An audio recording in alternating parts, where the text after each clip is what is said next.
Once you know how to break down a lobster and you feel comfortable and you have the confidence to do it, then you can start making all sorts of dishes with lobster.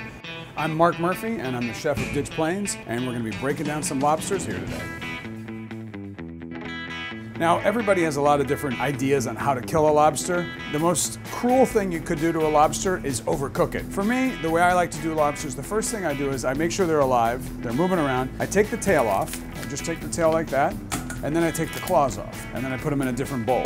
Lobsters don't cook at the same time. When people cook lobsters whole, basically the claws are getting overcooked. You gotta cook it right.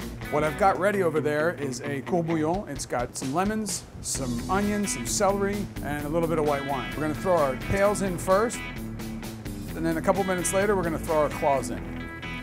Okay, so now what we're gonna do is we're gonna make a nice stock. Chopping them in half. Let me see if this is a female. Yes, okay, so right here is the Lobster Roe, which is basically the lobster eggs. And we're gonna save that on the side, and we're gonna mix that with a little bit of soft butter. Put a little bit of olive oil in this pot, it's nice and hot.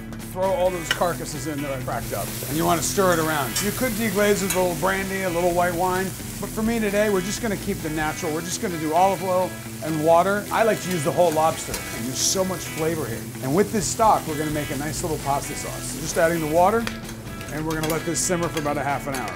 And in the meantime, we're gonna take the lobsters out. All right, so now we're just gonna go put these on next to our cutting board, and we're gonna let it cool down a bit. For the claws, take the rubber band off, and now you take this claw, you pull it out, and then you twist it to the right, and you twist it to the left, and then usually that piece of cartilage that's in the middle comes out. Now to get the rest of the meat out, the easiest way to do that is take the back of your knife, crack, crack, and then go on the top really lightly, boom, we're done.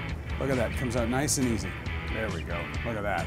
Okay, so for the tails, what I usually do is I spread them out like that, then I put my heel into it and then it sort of weakens the shell, and you can just take it out like that, and then it comes right out. It's like taking the lobster's jacket off. If it's easier for you, you can take the tail, put the tip of your knife in here, make sure you don't slip off. Go in a little bit, then go down, cut, and then go the opposite direction. And then you take your lobster meat out like that. So what I usually do is I take a towel and put it over the knuckles, take the back of a knife, and you can hear that crack. They're all different. Sometimes they're easier to get out, sometimes they're not. So this one's coming out pretty easily. You can even have a pair of scissors around to help you sort of get the rest of it opened up. After you've gone through all the trouble of taking it out, now you eat it. And the customer doesn't get it that way. We'll have plenty of meat.